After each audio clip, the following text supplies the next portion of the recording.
Student, बेटा आज हम लोग जो है डिस्कस करने वाले हैं मेनली फ्रिक्शन के बारे में। ठीक है ना, हमने न्यूटन्स लॉज ऑफ मोशन को डिस्कस किया, उस पर कुछ प्रॉब्लम्स भी डिस्कस किए। लेकिन आज जो है एक बहुत ही अच्छी टॉपिक है जिससे भी बहुत बार क्वेश्चन पूछे गए हैं, वो है फ्रिक्शन। ठीक है ना, और उसके बेसिक छोटे छोटे कॉन्सेप्ट हैं उनको लेना है, और जो लिमिटेड फार्मूले हैं उनको हम क्या है आपको एक्सप्लेन करेंगे बहुत ही कम टाइम में। ठीक है ना, जहाँ से न्यूमेरिकल बनेंगे आपके। अच्छा, फ्रिक्शन को पढ़ने से पहले हम लोग जो है एक कॉन्सेप्ट आपका है equilibrium of the concurrent forces.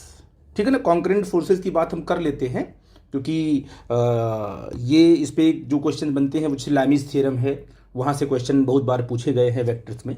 तो यहाँ भी जो है कॉन्करेंट फोर्सेस की बात हम लोग कर लेते हैं। क्या होता है कॉन्करेंट फोर्सेस? अगर आपके पास कोई एक पॉइंट है, इस पॉइंट पर कई फोर्सेस एक साथ एक्ट हो रहे हैं एक ही पॉइंट पर, तो वो सारे के सारे फोर्सेस का नाम क्या होगा? Concurrent forces. ठीक है ना, तो उसमें कोई बहुत बड़ी बात तो है नहीं डेफिनेशन में। ठीक है ना, हाँ। और ये कॉन्करेंट फोर्सेस अगर मान लीजिए किसी बॉडी पर, एक ही बॉडी पर एक्ट हो रहे हैं, तो सारे के सारे फोर्सेस कॉन्करेंट फोर्सेस हैं। और अगर वो बॉडी रेस्ट में है, उस पर लगने वाला जो नेट फोर्स है अगर वो जीरो है, तो कहेंगे कि बॉडी किसमें है? इक्विलिब्रियम में है। इसके पहले मैंने आपको डिस्कस किया था इक्विलिब्रियम क्या होता है।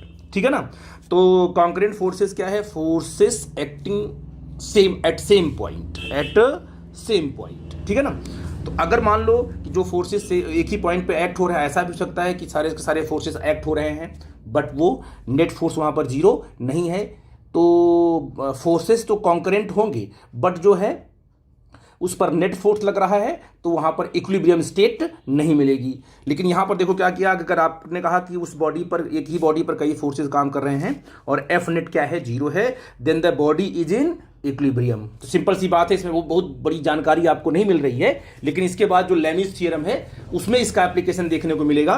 जैसे मान लो ये कोई ऑब्जेक्ट आपका है, इस ऑब्जेक्ट पर तीन फोर्सेस लगे हैं। लैमीज थ्योरम कब एप्लीकेबल होती है इसको मैंने पहले भी बताया था, इस वीडियो में भी डिस्कस कर लेता हूं। यहां पर एक बॉडी है, इस बॉडी पर लगने वाले थ्री फोर्सेस हैं, और लैमीज थ्योरम में थ्री फोर्सेस का होना जरूरी है, एक ही बॉडी पर लगना बहुत जरूरी है, पहली कंडीशन, तभी हम लैमीज को अप्लाई कर सकते हैं। और साथ साथ में अगर तीनों फोर्सेस एक साथ एक्ट हो रहे हैं बॉडी पर, और बॉडी किसमें है? इक्विलिब्रियम में है। बॉडी किसमें है? इक्विलिब्रियम में है, तभी लैमीज थ्योरम अप्लाई होगी। दो कंडीशन कि तीन फोर्सेस और तीनों फोर्सेस क्या है? इस तरीके से एक्ट हो रहे हैं कि बॉडी पर लगने वाला जो नेट फोर्स है वो जीरो है, तब हम लैमीज थ्योरम अप्लाई कर सकते हैं। If a body is in equilibrium, then अगर मान लो ये फोर्स आपका F1 है, F1 के जस्ट फ्रंट का जो एंगल है वो θ1 है, F2 के फ्रंट का एंगल θ2 है, और F3 के फ्रंट का एंगल क्या है? θ3 है। तो यहां पर जो लैमीज थ्योरम के अकॉर्डिंग क्या होगा? F1 upon sine θ1, F2 upon sine θ2 और F3 अपॉन साइन θ3, ये आपका रेशियो इक्वल होगा। और इसी पर क्वेश्चन अगर बनेंगे तो इस तरीके से हम लोग उसको सॉल्व कर सकते हैं। ठीक है बेटा जी, आई थिंक लैमीज थ्योरम और कॉन्करेंट फोर्सेस के कॉन्सेप्ट को आप समझ पाए। प्रॉब्लम कराएंगे तो और भी आपको समझ में आएगा। ठीक है बेटा, अब बेटा क्या है, हम डिस्कस करने वाले जो मेन टॉपिक आपकी है फ्रिक्शन के बारे में। ठीक है ना, फ्रिक्शन क्या है, कब डेवलप होता है, कैसे होता है, उसकी स्टडी करने वाले। यहां पर एक सरफेस है, इस पर एक ब्लॉक रखा गया है, सिंपल रख दिया गया है। ठीक है ना, जब ये ब्लॉक, अभी फोर्सेस को मत देखिए, ब्लॉक आपका यहां रख दिया गया। ठीक है ना, तो ब्लॉक पर लगने वाले फोर्सेस के बारे में सोचिए, तो कहोगे सर कि mg जो है वो कहां एक्ट होगा? डाउनवर्ड डायरेक्शन में होगा, क्योंकि जो अर्थ इस ब्लॉक पर फोर्स लगाएगी वो mg लगाएगी, है ना। और ये सरफेस इस ब्लॉक को जो नॉर्मल रिएक्शन देगा वो n देगा, है कि नहीं है? आपका ब्लॉक रेस्ट में क्यों है? क्योंकि डाउनवर्ड डायरेक्शन में जो फोर्स लग रहा है उतना ही फोर्स क्या है? अपवर्ड डायरेक्शन में लग रहा है। तो बॉडी किसमें आपकी? रेस्ट में है। कोई प्रॉब्लम की बात नहीं है, कोई दिक्कत की बात नहीं थी। अब हमने क्या किया कि एक एक्सटर्नल फोर्स हमने इस बॉडी पर हॉरिजॉन्टल लगा दिया। तो अगर देखिए यहां पर तो नेट फोर्स जीरो हो गया, mg डाउनवर्ड, उतना ही फोर्स अपवर्ड, तो नेट फोर्स वर्टिकली क्या हो गया? इक्वल हो गया, तो वो जीरो कर देगा, दोनों कैंसिल कर देंगे, तो बॉडी पर लगने वाला जो नेट फोर्स है वो क्या है? जीरो हो जाएगा, तो बॉडी मूव नहीं करने वाली है। ठीक है, अब अगर आपने एक्सटर्नल फोर्स लगा दिया इस बॉडी पर, इस बॉडी को मूव करना चाहिए, क्योंकि इस एक्सटर्नल फोर्स को अपोज करने वाला कोई दूसरा फोर्स तो आपको यहां दिख नहीं रहा है। तो जब हमने इस पर ये फोर्स लगाया तो हमने सोचा कि भाई इस पर एफ नेट तो लग गया है अब, क्योंकि हॉरिजेंटल एक फोर्स लगा दिया हमने, ये वाले फोर्स तो आपस में कैंसिल कर रहे थे, लेकिन इसको कैंसिल करने वाला कोई फोर्स नहीं है, तो इस पूरी की पूरी बॉडी को राइट साइड में मूव करना चाहिए, लेकिन ये बॉडी मूव नहीं की, जो कहते हो ये पड़ी रही। तो फिर प्रॉब्लम आ गई कि भाई इस पर हमने नेट फोर्स लगा दिया, ये फोर्स लगाने के बाद भी ये बॉडी राइट साइड में क्यों नहीं मूव कर रही है। ठीक है, तो इसका मतलब इस बॉडी पर कोई ना कोई फोर्स राइट से लेफ्ट की तरफ लग रहा है, तभी तो इसको कैंसिल करेगा वो। तो बाद में चला पता कि भाई यहां पर जो ये फ्रिक्शन है, ये देखो इस सरफेस जो कांटेक्ट सरफेस के बीच में दोनों के ब्लॉक और सरफेस के बीच जो कांटेक्ट फोर्स है, यहां पर जो है फ्रिक्शन इंटरलॉक्स बन रहे हैं, जो कि क्या डेवलप करते हैं, फ्रिक्शन डेवलप करते हैं। तो हमने जब एक्सटर्नल फोर्स लगाया इस बॉडी पर, तो इस बॉडी पर इस सरफेस ने, नीचे वाले सरफेस ने इस बॉडी पर एक फोर्स कौन सा लगाया, फ्रिक्शनल फोर्स लगाया, जिसको एफ बोलते हैं। और फ्रिक्शनल फोर्स जो है एक्सटर्नल फोर्स के जस्ट क्या हो गया, अपोजिट हो गया, तभी तो ये बॉडी रेस्ट में है। तो यहां से फ्रिक्शन का कॉन्सेप्ट आ गया। ठीक है ना। तो क्या ये बॉडी कभी भी मूव नहीं करेगी, करेगी बेटा, जब इस फोर्स को लगातार हम इंक्रीज करते जाएंगे। ठीक है ना। तो हमारा फ्रिक्शन भी क्या करेगा, इंक्रीज करता जाएगा और बॉडी को रोकने का प्रयास करेगा। ठीक है ना। अब बढ़ाते बढ़ाते हमने क्या है, जब इसको हमने और बढ़ा दिया तो फ्रिक्शन आपका और बढ़ गया। ठीक है ना। तो करते करते टाइम ऐसा आ जाएगा कि जब इसको मैंने इतना इंक्रीज कर दिया कि अब ये कांटेक्ट सरफेस ये फ्रिक्शनल फोर्स अब ये एक्सटर्नल फोर्स का अपोज नहीं कर पाएगा उतना जितना फोर्स लगाया आपने है। इट मीन्स क्या है, यहां पर इंटरलॉक्स टूट जाएंगे, इसके बाद बॉडी क्या करना शुरू कर देगी, मूव करना शुरू कर देगी। तो बॉडी अगर मूव करना शुरू कर देगी तो क्या बॉडी और सरफेस के बीच का फ्रिक्शन खत्म हो जाएगा, नहीं, फ्रिक्शन रहेगा, फ्रिक्शन तो रहेगा। जैसे मान लीजिए आपने यहाँ पर जो इसकी लिमिटिंग, इसका जो लिमिटिंग फ्रिक्शन है, मीन्स क्या, फोर्स बढ़ाते गए बॉडी नहीं मूव कर रही है, फोर्स बढ़ाते गए बॉडी नहीं मूव कर रही है, करते करते एक ऐसा फोर्स यहाँ आ जाएगा जिस फोर्स पर सारे के सारे इंटरलॉक्स क्या है, टूट जाएंगे, वो होगा लिमिटिंग फ्रिक्शन। अब इसके बाद फ्रिक्शन नहीं बढ़ सकता है। इसके बाद जरा सा फोर्स आपने यहाँ बढ़ाया तो बॉडी क्या कर जाएगी, मूव कर जाएगी। तो मतलब क्या हुआ, जब तक बॉडी रेस्ट में है तब तक तो स्टैटिक फ्रिक्शन है, स्टैटिक फ्रिक्शन है, अभी भी रेस्ट में है, स्टैटिक फ्रिक्शन है, फोर्स हमने इसको और बढ़ाया, अभी स्टैटिक फ्रिक्शन। जब तक बॉडी क्या है, रेस्ट में रहेगी तब तक स्टैटिक फ्रिक्शन लगता रहेगा। तो लिमिटिंग फ्रिक्शन क्या है, लिमिटिंग फ्रिक्शन वास्तव में स्टैटिक फ्रिक्शन की जो अपर लिमिट है, मैक्सिमम जो स्टैटिक फ्रिक्शन होगा उसको बोलेंगे लिमिटिंग फ्रिक्शन। तो स्टैटिक फ्रिक्शन कहां से कहां हो सकता है, स्टैटिक जो फ्रिक्शन है वो 0 से लेकर के ये जो है स्टैटिक फ्रिक्शन है ना, ये हो जाएगा मैक्स तक, इसे बोलेंगे लिमिटिंग फ्रिक्शन। इसके बाद क्या आ जाएगा, काइनेटिक फ्रिक्शन। तो स्टैटिक फ्रिक्शन की रेंज कहां से होती है, 0 से लेकर के लिमिटिंग फ्रिक्शन तक होती है। आई थिंक मेरी बात आप समझ गए। तो 3 टाइप के फ्रिक्शन की बात करूंगा मैं। तो फ्रिक्शन कहां डेवलप कैसे होता है, इंटरलॉक्स यहां बन जाते हैं, फ्रिक्शन यहां डेवलप हो जाता है, और आप क्या करोगे, लगातार कंटिन्यू इसको बढ़ाते रहोगे, फ्रिक्शन बढ़ता रहेगा। एक टाइम में इतना फोर्स ये बढ़ा दोगे आप कि इंटरलॉक्स टूट जाएंगे, तो स्टैटिक फ्रिक्शन का जो मैक्सिमम फ्रिक्शन होगा उसको बोलेंगे लिमिटिंग फ्रिक्शन। इसके बाद इंटरलॉक्स टूटेंगे, बॉडी क्या करने लगेगी, मूव करने लगेगी, और ड्यूरिंग द मोशन जो फ्रिक्शन होगा उसको बोलेंगे काइनेटिक फ्रिक्शन। ठीक है बेटा जी, आई थिंक इस बात को आप समझ गए। अब देखो मैं आपको एक्सप्लेन कर रहा हूँ कि ये ग्राफ बड़ा इंपॉर्टेंट है, बार बार ये डिस्कस करना है इसको। ये मान लो आपके पास एक ब्लॉक है, ये आपका सरफेस है, और ये सरफेस आपका है, और आपने क्या है, एफ एक्सटर्नल फोर्स लगा दिया आपने, तो यहाँ पर फ्रिक्शन डेवलप हो जाएगा। बॉडी अभी रेस्ट में है तो अभी ये स्टैटिक फ्रिक्शन है। इस फोर्स को आपने थोड़ा और बढ़ाया, ये फोर्स लगाया आपने तो फ्रिक्शन भी आपका बढ़ा, बॉडी अभी रेस्ट में। इसको भी आपने और थोड़ा बढ़ाया तो ये भी थोड़ा और बढ़ा, बॉडी अभी रेस्ट में। आपने इसको और बढ़ा दिया तो फ्रिक्शनल फोर्स और बढ़ गया। ये सब स्टैटिक है क्योंकि बॉडी रेस्ट में अभी है, ठीक है ना। इसके बाद आपने देखा कि जब इसको हमने बढ़ा दिया इस तरीके से, अब यहाँ जो इंटरलॉक्स है वो टूट गए, बॉडी मूव कर गई। इट मीन्स क्या हुआ कि स्टैटिक बॉडी रेस्ट में थी, फिर भी रेस्ट में है, फिर भी रेस्ट में है, फिर भी रेस्ट में, करते करते जिस पॉइंट पर इंटरलॉक्स टूटते हैं वो पॉइंट कहलाता है लिमिटिंग फ्रिक्शन, स्टैटिक फ्रिक्शन की मैक्सिमम वैल्यू, ठीक है ना। इसके बाद क्या आ जाएगा, तुम्हारी काइनेटिक फ्रिक्शन, ठीक है ना। तो अगर हम आपको यहाँ पर एक्सटर्नल फोर्स और ये फ्रिक्शनल फोर्स के बीच में अगर ग्राफ ड्रॉ करें तो सबसे पहले जब बॉडी को आपने रखा था, कोई फोर्स नहीं लगाया था, सिंपल, ये कोई एक्सटर्नल फोर्स नहीं था, फ्रिक्शनल फोर्स नहीं था, आपने बॉडी को सरफेस पे रख दिया था, तो उस टाइम पर फ्रिक्शन आपका जीरो था। फिर आपने फोर्स, जैसे ही फोर्स लगाओगे वैसे ही फ्रिक्शन डेवलप होगा। फ्रिक्शन बढ़ा, थोड़ा और बढ़ा, थोड़ा और बढ़ा, थोड़ा और बढ़ा, लगा, जब जैसे जैसे फोर्स बढ़ाते जा रहे हो, कौन सा फोर्स, एक्सटर्नल फोर्स आप बढ़ाते जा रहे हो, फ्रिक्शन बढ़ता जा रहा है, बढ़ता जा रहा है, बढ़ता जा रहा है, बढ़ता जा रहा है। और ये देखो यहाँ पर फ्रिक्शन हो गया तुम्हारा मैक्सिमम, स्टैटिक जो फ्रिक्शन हो गया तुम्हारा मैक्सिमम। अब सरफेस रोक नहीं पाएगा ब्लॉक को, क्योंकि अब उसका मैक्सिमम वैल्यू स्टैटिक की आ गई। और जैसे ही ये स्लाइड करेगा, इंटरलॉक्स यहाँ टूटेंगे, स्लाइड कर जाएगा, वैसे ही आपका जो ड्यूरिंग द मोशन जो फ्रिक्शन होगा सरफेस और बॉडी की कांटेक्ट के बीच में, उसको बोलेंगे काइनेटिक फ्रिक्शन। और काइनेटिक फ्रिक्शन लिमिटिंग फ्रिक्शन, ये देखो ये पूरी की पूरी लाइन स्टैटिक फ्रिक्शन की ही बनी हुई है, लेकिन स्टैटिक फ्रिक्शन का जो अपर पॉइंट है, that point is known as limiting friction. और लिमिटिंग फ्रिक्शन पूरे ड्यूरिंग द होल कॉन्सेप्ट, आप बॉडी रेस्ट में थी, मोशन में थी, तो लिमिटिंग फ्रिक्शन की वैल्यू काइनेटिक फ्रिक्शन से ज़्यादा होती है। और ज़रा सा क्या यहाँ पर एक किंक आपको मिलता है, ज़रा सा जो है, जब इंटरलॉक्स यहाँ टूटते हैं तो फ्रिक्शन थोड़ा सा कम होकर के फिर बिल्कुल हो जाता है कांस्टेंट। तो काइनेटिक फ्रिक्शन आपका क्या होता है, कांस्टेंट होता है।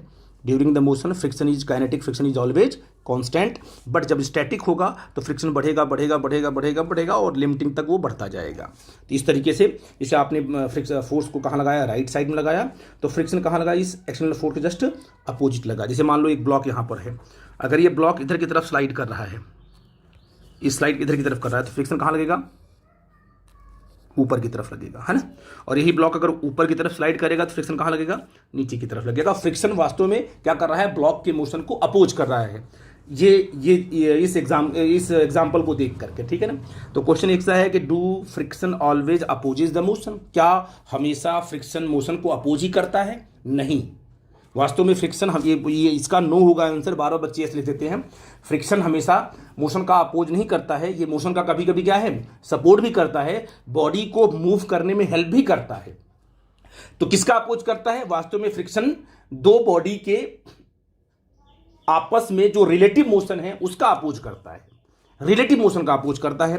तो आप देखो यहाँ पर, तो मैंने कहा कि यहाँ पर देखो एक आपके पास रफ सरफेस है, यहाँ पर हमने एक ब्लॉक ले लिया है।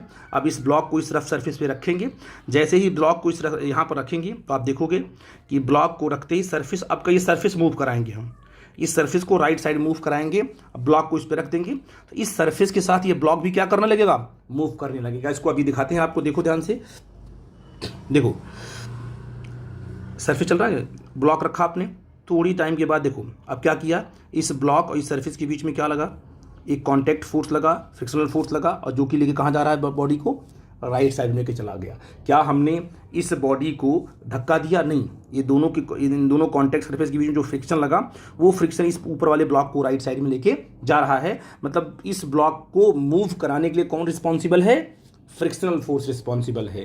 तो आई थिंक इस बात को समझ गए कि फ्रिक्शनल फोर्स जो होता है वो मोशन का अपोज भी करता है, सपोर्ट भी करता है।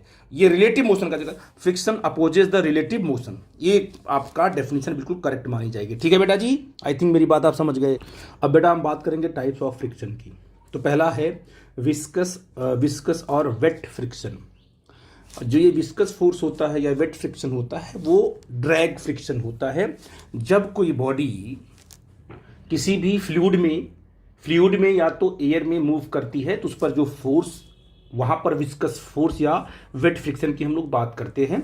और इस कॉन्सेप्ट को पूरा का पूरा हम लोग विस्कोसिटी वाले चैप्टर में डिस्कस करेंगे, ठीक है ना। ये तो टाइप्स बता रहा हूँ इसलिए मैंने यहाँ पर पॉइंट आउट कर दिया। हमको पढ़ना है रोलिंग फ्रिक्शन के बारे में भी डिस्कस करना है। रोलिंग फ्रिक्शन में जो है मैक्सिमम ये देखा गया है कि अभी तक जो, जहाँ तक मेरी एनालिसिस है, कि रोलिंग फ्रिक्शन में जेई मेंस में जो है 2-3 बार जो है इससे क्वेश्चंस आए हुए हैं, ठीक है ना। और एडवांस में भी क्या है कि 2 या 3 ही बार क्वेश्चन पूछे गए हैं। नीट में लगभग न के बराबर क्वेश्चन यहाँ से आए हैं, मे भी कभी कभार पूछ दिए गए हों, लेकिन कम क्वेश्चन यहाँ से पूछे गए। फिर भी इसकी स्टडी करना, इसके फार्मूले पर फोकस करना पड़ेगा हमें। ये क्या है, रोलिंग फ्रिक्शन क्या होता है, it is due to the deformation of material during the rolling. जब कोई बॉडी रोल करती है तो बॉडी और जो सरफेस के बीच में जो कांटेक्ट होता है उसके बीच में डिफॉर्मेशन होता है ड्यू टू द इलास्टिसिटी। तो वो जो डिफॉर्मेशन होगा, उस डिफॉर्मेशन की वजह से आपका कौन सा फ्रिक्शन आएगा, रोलिंग फ्रिक्शन आएगा। उसको हम चर्चा करेंगे जब आपको आगे बढ़ेंगे तो।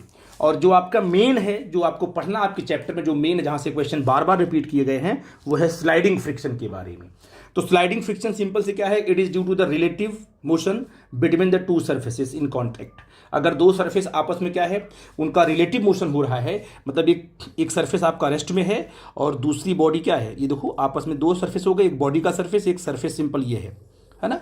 अगर ये दोनों रखे हुए हैं बिल्कुल, एक आपके सरफेस यहाँ पर है, इस पर इस बॉडी को आपने रख दिया है, तो कोई फ्रिक्शन काम नहीं करेगा, क्योंकि सरफेस और बॉडी के बीच में कोई रिलेटिव मोशन नहीं है, ठीक है ना। तो फ्रिक्शन विल बी जीरो। बच्चे सोचते हैं कि हाँ फ्रिक्शन यहाँ पर है, नहीं है, कभी नहीं है। जब इस पर फोर्स लगाओगे आप, इस पर जब फोर्स लगाओगे, तब ये बॉडी या तो इसमें रिलेटिव मोशन की टेंडेंसी आएगी, जरूरी नहीं कि ये बॉडी मूव ही कर जाए, है ना। इस बॉडी के अंदर क्या फोर्स लगाने के बाद क्या है, सरफेस तो फिक्स है, ये बॉडी क्या है, बॉडी में मूव करने की टेंडेंसी आएगी, या तो बॉडी मूव करेगी, दो ही चीज हो सकती है।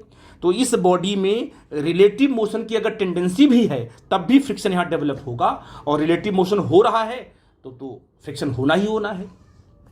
तो it is the due to the relative motion between the two surfaces in contact, और even by the tendency of relative motion. Tendency भी, अगर बॉडी रेस्ट में है, आपने फोर्स लगा दिया, बॉडी नहीं मूव कर रही है, तो क्या बॉडी के पास टेंडेंसी है कि नहीं मूव करने की, यस है। टेंडेंसी डेवलप हो गई तो पक्का यहां फ्रिक्शन डेवलप हो जाएगा, ठीक है ना। तो ये कैटेगरी किसकी आती है, स्लाइडिंग फ्रिक्शन की। अब स्लाइडिंग फ्रिक्शन की कैटेगरी देखो कितने टाइप्स के होते हैं। स्टैटिक अभी डिस्कस किया था, लिमिटिंग स्टैटिक का जो बिल्कुल अपर लिमिट है, अपर मैक्सिमम स्टैटिक फ्रिक्शन को बोलते हैं लिमिटिंग फ्रिक्शन। और काइनेटिक फ्रिक्शन जब बॉडी क्या है, मूव करने लगती है, तो आती है काइनेटिक फ्रिक्शन आता है। सबसे ज्यादा कौन होता है, लिमिटिंग फ्रिक्शन की वैल्यू सबसे ज्यादा होती है, इसके बाद काइनेटिक होती है। स्टैटिक का मतलब क्या हुआ, स्टैटिक फ्रिक्शन का मतलब क्या है, जीरो से स्टार्ट किया और कहां तक गया, वो लिमिटिंग फ्रिक्शन तक। ये पूरा का पूरा स्टैटिक ही है, ये पूरा का पूरा क्या है, स्टैटिक है। तो लिमिटिंग फ्रिक्शन भी क्या स्टैटिक का ही पार्ट है, ठीक है ना। उस फ्रिक्शन पर जस्ट बॉडी स्लाइड करना स्टार्ट करती है, ठीक है ना। जैसे मान लो यहां पर आपके पास एक बॉडी है, इस पर आपने कौन सा फोर्स लगाया, एक्सटर्नल फोर्स लगाया, फ्रिक्शन डेवलप हो, इसे बोलेंगे स्टैटिक फ्रिक्शन। क्या बोलेंगे इसको, स्टैटिक फ्रिक्शन। और आप फोर्स लगाते गए लगाते गए लगाते गए, और जब इंटरलॉक्स टूट जाएंगे जिस टाइम पर, तो उस टाइम पर क्या हो जाएगा, तुम्हारा लिमिटिंग स्टैटिक क्या बन जाएगा, स्टैटिक फ्रिक्शन की अपर लिमिट आपकी लिमिटिंग फ्रिक्शन आ जाएगी। तो दो ही को डिस्कस करेंगे हम, किसको, लिमिटिंग को करेंगे डिस्कस और काइनेटिक को करेंगे डिस्कस। क्योंकि स्टैटिक तो कहां से स्टार्ट होता है, जीरो से स्टार्ट होता है, लिमिटिंग तक जाता है वो, ठीक है ना। तो अब यहां पर अगर मान लीजिए आपसे कहा जाए कि what is the kinetic friction क्या होगा, तो काइनेटिक फ्रिक्शन क्या होगा, म्यू के इंटू एन होगा। क्योंकि दैट मीन्स क्या है कि जो इस बॉडी पर mg लगा डाउनवर्ड डायरेक्शन में, और इस पर जो नॉर्मल रिएक्शन आया वो कितना आया, n आया अपवर्ड डायरेक्शन में, ठीक है ना। तो यहां पर जो फ्रिक्शन डेवलप हुआ, वो फ्रिक्शन कैसे डिफाइन करेंगे। मान लो बॉडी मूव कर रही है, तो काइनेटिक की बात करेंगे, तो काइनेटिक फ्रिक्शन कैसे डिफाइन करेंगे, कहोगे सर काइनेटिक जो फ्रिक्शन होगा एफ के, वो इक्वल टू होगा म्यू के। म्यू के मतलब क्या है, कोफिशिएंट ऑफ फ्रिक्शन, क्या है, coefficient of friction between two surfaces. और ये क्या आपका हो जाएगा, ये हो जाएगा आप सिंपल एन, जो बॉडी का एन होगा, यानी एन डिसाइड करता है कितना फ्रिक्शन होगा कितना फ्रिक्शन नहीं होगा। अगर एन की वैल्यू क्या होगी, ज्यादा होगी, बॉडी का वेट ज्यादा होगा, तो फ्रिक्शन भी क्या होगा, ज्यादा होगा, क्योंकि इंटरलॉक्स यहां पर अधिक टाइटली एक दूसरे को पकड़ के रखेंगे, दोनों सरफेसेस के इंटरलॉक्स। तो ये आपका काइनेटिक फ्रिक्शन हो गया। म्यू क्या है, coefficient of friction, kinetic friction कहा जाएगा, ठीक है ना। अब यहां लिखा हुआ है कि एफ एस मतलब होता है स्टैटिक फ्रिक्शन, यहां लिखा है मैक्सिमम, इसका मतलब ये क्या है, लिमिटिंग फ्रिक्शन है, मतलब स्टैटिक फ्रिक्शन की अपर लिमिट है। तो वो कैसे डिसाइड होगी, mu S into N. S मतलब क्या है, म्यू एस का मतलब क्या है, कोफिशिएंट ऑफ स्टैटिक फ्रिक्शन, ठीक है बेटा जी। आई थिंक मेरी बात आप समझ गए। यानी कहने का मतलब क्या हुआ कि जब बॉडी मूव करने लगती है, तो कोफिशिएंट ऑफ जो फ्रिक्शन होता है वो चेंज होता है। रेस्ट में है तो कुछ और होगा, अगर बॉडी किसमें है, रेस्ट में है, तो कोफिशिएंट ऑफ फ्रिक्शन कुछ और होगा। और जब बॉडी किसमें हो गई, मोशन में आ जाती है, तो कोफिशिएंट ऑफ फ्रिक्शन थोड़ा सा कम हो जाता है। इसलिए हम लोग काइनेटिक फ्रिक्शन को डिफाइन करते हैं म्यू के इंटू एन से, और जो लिमिटिंग फ्रिक्शन है या स्टैटिक फ्रिक्शन है वो म्यू एस इंटू एन से डिसाइड करते हैं। और दोनों में कौन रोल प्ले कर रहा है, मेन, एन रोल प्ले कर रहा है मेन, ठीक है ना। और यहां दिखाया मैंने कि जो स्टैटिक फ्रिक्शन होता है वो कोफिशिएंट ऑफ स्टैटिक फ्रिक्शन जो होता है वो कोफिशिएंट ऑफ काइनेटिक से थोड़ा ज्यादा होता है। इसलिए हम कहते हैं कि लिमिटिंग फ्रिक्शन जो होता है वो काइनेटिक फ्रिक्शन से ज्यादा होता है, ठीक है बेटा जी। अब यहाँ एक बहुत ही सिंपल कॉन्सेप्ट, और बड़ा ही इंपॉर्टेंट रूल। देखो एक बॉडी है, ये है दूसरी बॉडी, ये दोनों सेम मटेरियल के बने हुए हैं, सेम मटेरियल की। इसका जो मटेरियल हो इसका भी मटेरियल है। हमने इस पर कितना दो, ये भी रेस्ट में अभी है, हमने फोर्स लगाया तो इसमें जो स्टैटिक फ्रिक्शन डेवलप हुआ वो कितना होगा, Fs हुआ, ठीक है ना। और ये देखो क्या है, इस मटेरियल तो सेम है लेकिन इसकी जो कांटेक्ट एरिया है उसको मैंने बढ़ा दिया। पहले वाले से जो कांटेक्ट एरिया है, सरफेस एरिया, उसको मैंने बढ़ा दिया और फोर्स हमने उतना ही लगाया। बॉडी रेस्ट में है तो क्या फ्रिक्शन भी इतना ही डेवलप होगा कि फ्रिक्शन कुछ यहाँ चेंज होगा? चेंज नहीं होगा, क्योंकि friction does not depend upon the contact area. तो आप यहाँ लिख सकते हो कि जो फ्रिक्शन होता है, जो फ्रिक्शन होता है वो क्या होता है, इंडिपेंडेंट ऑफ एरिया। क्या होता है? इंडिपेंडेंट ऑन कांटेक्ट एरिया, ठीक है। सिंपल सी बात है, आप जानते हो कि कांटेक्ट एरिया पर डिपेंड, सरफेस कांटेक्ट एरिया पर डिपेंड नहीं करता है। आई थिंक जब इसकी थ्योरी आपने पढ़ा होगा तो वहाँ इंटरलॉक्स की बात की गई होगी, तो वहाँ पर पूरा का पूरा इसको विजुलाइज कराया गया होगा, ठीक है बेटा जी। तो ये बड़ा इंपॉर्टेंट पॉइंट है कि अगर एरिया आप बढ़ाते हो तो फ्रिक्शन आपका नहीं बढ़ता है, ठीक है बेटा जी। अब देखो काइनेटिक फ्रिक्शन की डायरेक्शन क्या होगी। अगर ये बॉडी कहाँ चल रही है, इस बॉडी की वेलोसिटी क्या है, 3 मीटर पर second square, velocity right side में है, तो फ्रिक्शन क्या होगा, जस्ट इसके अपोजिट होगा, ठीक है ना। अगर मान लो एक बॉडी यहाँ पर, इस बॉडी को हम ऊपर की तरफ 3 मीटर पर सेकंड से मूव करा रहे हैं, ये कॉन्टैक्ट सरफेस एरिया है, तो कॉन्टैक्ट सरफेस एरिया के अलोंग ही फ्रिक्शन आएगा, चाहे ऊपर आएगा चाहे नीचे की तरफ आएगा। तो बॉडी का मोशन कहाँ पर है, अपवर्ड डायरेक्शन में है, तो फ्रिक्शन कहाँ लगा आपका, डाउनवर्ड डायरेक्शन में लगा। आई थिंक मेरी बात समझ पाए आप लोग कि बॉडी के मोशन के अकॉर्डिंग ही फ्रिक्शन की डायरेक्शन को हम डिसाइड करते हैं। तो कि बॉडी यहाँ पर हमने F क्यों लिखा हमने, क्योंकि बॉडी किसमें है, मोशन में है, तो काइनेटिक फ्रिक्शन ही आएगा, ठीक है ना। अब यहाँ बड़ी इंपॉर्टेंट चीज़ है, देखो यहाँ पर हमने 2 ब्लॉक लिया, एक ए लिया और एक बी लिया। बी मूव कर रहा है 5 मीटर पर सेकेंड से, ए मूव कर रहा है 3 मीटर पर सेकेंड से। अब बताइए यहाँ पर 2 कॉन्टैक्ट सरफेसेस हैं, एक तो ऊपर वाला है ये और एक नीचे वाला ये है। तो जो कॉन्टैक्ट सरफेसेस पे जो फ्रिक्शन लग रहा है, क्योंकि ए पर भी लगेगा बी पर भी लगेगा, तो जो फोर्सेस लग रहे हैं, फ्रिक्शनल फोर्सेस लग रहे हैं, उनकी डायरेक्शन को हम डिसाइड कैसे करेंगे, ठीक है ना। अब देखो यहाँ पर दोनों बॉडी मूव कर रही है, तो आप क्या करो, एक को रेस्ट में कर दो। पहली बात, चाहे ए को रेस्ट में करो चाहे बी को रेस्ट में करो, एक को रेस्ट में करके दूसरे को देखना होगा, क्योंकि यहाँ पर रिलेटिव वाला कॉन्सेप्ट आ रहा है। मैंने आपको बार बार बताया है कि जब भी 2 बॉडी साथ में मूव कर रहे हैं तो एक को रेस्ट में कर दो और दूसरे को ऑब्जर्वेशन में लो, तो आपका रिजल्ट बिल्कुल करेक्ट आएगा। लेकिन ऑब्जर्वेशन में लेने के लिए आपका कॉन्सेप्ट, आपका रिलेटिव कॉन्सेप्ट क्रिस्टल क्लियर होना चाहिए। जैसे आपने कहा कि बी पर आप बैठ गए तो बी रेस्ट में आ गया, ठीक है ना। तो बी रेस्ट में आ गया, तो अब बताओ ए, जब बी पे बैठ करके आप ए को देखोगे तो ए की वेलोसिटी क्या होगी। तो बेटा जी ए की वेलोसिटी क्या होगी, ए की वेलोसिटी वास्तव में होगी, देखो 5, ये इसकी वेलोसिटी कितनी है, 5 है, कितनी इसकी है, 3 है। तो जब आप ए पर बैठ करके आप बी पर बैठ करके आप बी को रोक दिया आपने, अब ए को देख रहे हो, तो क्या करोगे, ए की वेलोसिटी में से इसकी वेलोसिटी को माइनस करोगे, 3 - 5 करोगे, -2 आएगा।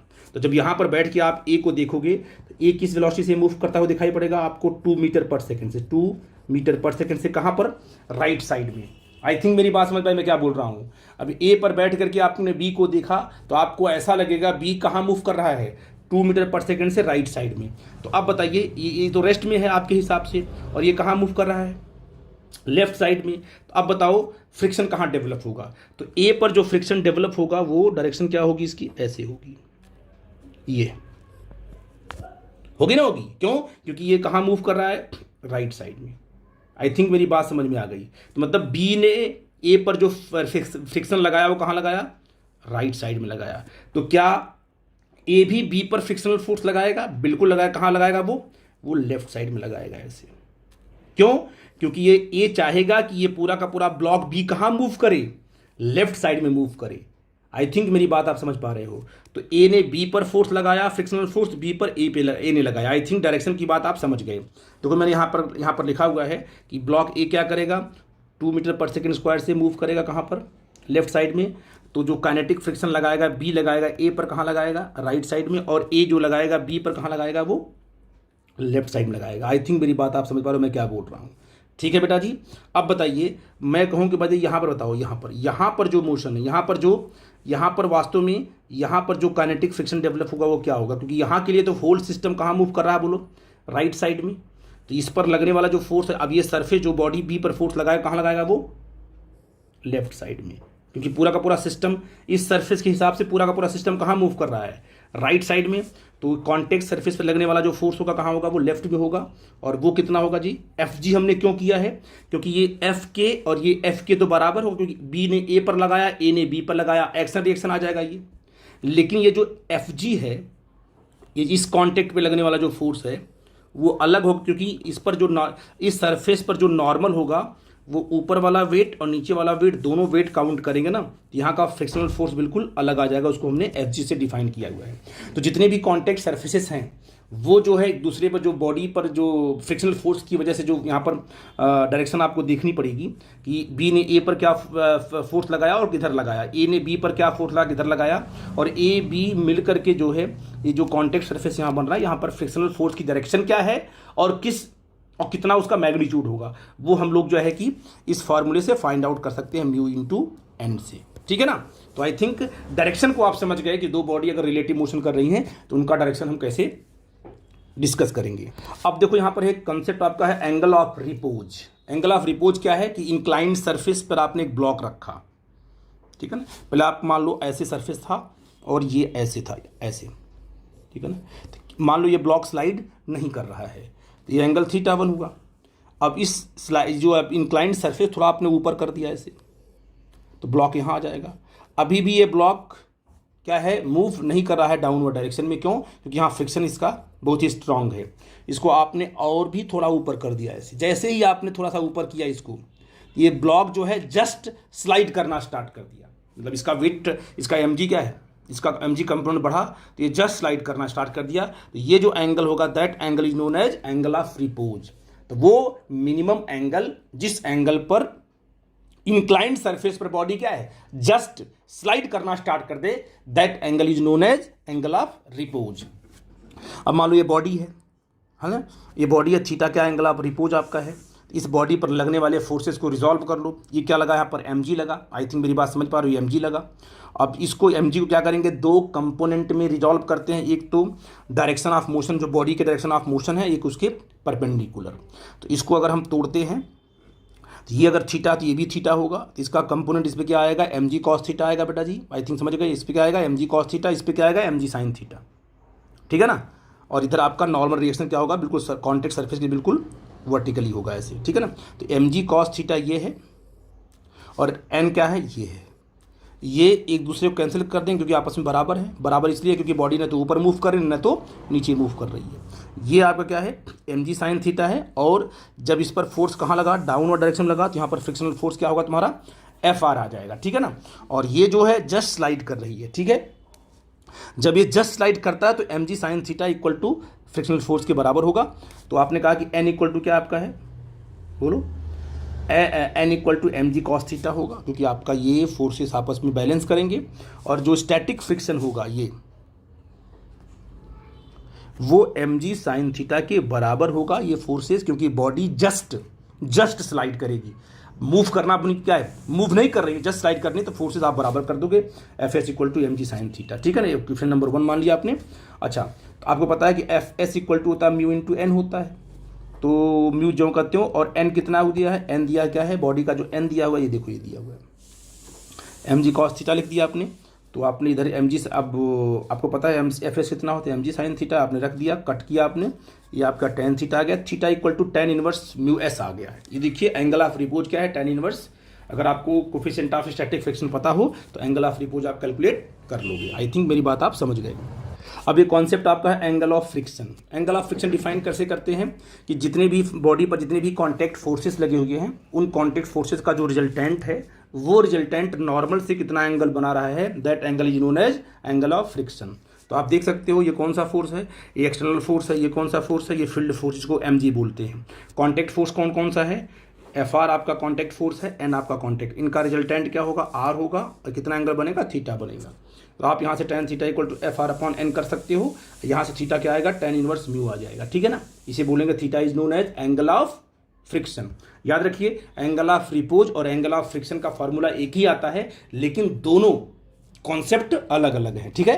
और बेटा यहाँ पर कुछ कॉन्सेप्ट हैं लॉज ऑफ स्टैटिक फ्रिक्शन के। तो आपको पता है कि static friction proportional to normal reaction, और static friction does not depend upon area on of contact surface, बता चुका हूँ मैं आपको। अब लॉज ऑफ काइनेटिक फ्रिक्शन भी वैसे डिफाइन होगा कि एफ के प्रोपोर्शनल टू एन कर देंगे और एफ के इक्वल टू म्यू के इंटू एन कर देंगे। कुछ लॉज हैं जिसको मैंने डिस्कस किया, आप जानते हो, तो थियरी में है, जब प्रॉब्लम कराएंगे तो और भी कॉन्सेप्ट क्लियर होगा। और ये रोलिंग फ्रिक्शन को समझ लेते हैं। रोलिंग फ्रिक्शन क्या है? ड्यू टू द डिफॉर्मेशन, मैंने आपको डिस्कस किया था। एक बॉडी है, मान लो ये बॉडी क्या कर रही है, ये ओमेगा से रोटेट कर रही है, ठीक है ना, और इसके सेंटर का, इसका सेंटर सी है, इसकी स्पीड क्या है, वी सी है। अगर ये रोटेट कर रही है तो ये कॉन्टैक्ट पॉइंट का क्या होगा, ये वेलोसिटी क्या होगी, आर ओमेगा होगी। तो हर पॉइंट की वेलोसिटी क्या होगी, आर ओमेगा होगी। वी इक्वल टू क्या है, आर ओमेगा। तो इसके हर एक पॉइंट की वेलोसिटी क्या होगी, V equal to R omega. यहाँ पर डिफॉर्मेशन डेवलप होता है, जिससे क्या है, फ्रिक्शन यहाँ पर डेवलप हो जाता है। जैसे मान लो दो फ्रिक्शंस होते हैं, एक प्योर रोलिंग होता है, एक क्या है, रोलिंग विदाउट स्लाइडिंग होता है, ठीक है ना। तो अब प्योर रोलिंग क्या होता है बेटा जी, देखो अब देखो बेटा, एक बॉडी है, जैसे मान लो हमारा बात कर रहे हैं प्योर रोलिंग की। एक बॉडी है जिसका सेंटर आपका सी है, और ये क्या है, इसकी जो एंगुलर वेलोसिटी है वो ओमेगा है, ठीक है ना। अब देखिए, तो अगर इसके सेंटर की जो लीनियर वेलोसिटी ओमेगा सी है, तो मान लो जो कांटेक्ट पॉइंट है उस कांटेक्ट पॉइंट की जो वेलोसिटी भी वी सी होगी, पता आपको है, क्योंकि इसके हर एक पॉइंट की वेलोसिटी वी सी होगी। कौन सी वेलोसिटी, लीनियर वेलोसिटी, ठीक है ना, वी सी होगी। और साथ में इस पॉइंट का, क्योंकि ड्यू टू द रोटेशन, यहाँ इसका जो टेंजेंशियल वेलोसिटी यहाँ होगी वो क्या होगी, वो होगी आर ओमेगा, है ना। तो एक पॉइंट पार्टिकल पी पर दो वेलोसिटी आ गई। ये तो लीनियर वेलोसिटी आएगी वी सी, जो कि सेंटर की वेलोसिटी है राइट साइड में, और ड्यू टू द रोटेशन जो वेलोसिटी अब डेवलप हो रही है यहाँ पर टेंजेंशियल, वो कौन सी, आर ओमेगा है। अगर वी सी इक्वल टू क्या है, आर ओमेगा हो जाए, तो ये जो बॉडी है, ये जो पॉइंट है, ये पॉइंट स्लाइड नहीं करेगा। तो बॉडी क्या करेगी, रोल करेगी, प्योर रोलिंग करेगी, ठीक है बेटा जी। तो ये कंडीशन किसकी है बेटा जी, प्योर रोलिंग की। आई थिंक मेरी बात आप समझ गए। और रोलिंग ऑफ विदाउट स्लाइडिंग के केस में ये आपका इक्वल नहीं होता है कि V C not equal to क्या होगा, आर ओमेगा होगा, ठीक है बेटा जी। तो आपकी क्या है, कॉन्टैक्ट पॉइंट आपका स्लाइड भी करेगा और रोल भी करेगा। आई थिंक मेरी बात आप समझ गए। तो इस पर मैं प्रॉब्लम कराऊंगा तो ये कॉन्सेप्ट और भी आपको क्लियर होगा। ये जितने भी कॉन्सेप्ट थे उनको डिटेल में आप डिस्कस करिए, आराम से इस वीडियो को देखिए। इसके बाद हम क्या है, न्यूमेरिकल आपको बताते हैं, तो इस सारे कॉन्सेप्ट आपको क्लियर हो जाएंगे। आई थिंक मेरी बात आप समझ गए बेटा जी। Thank you very much.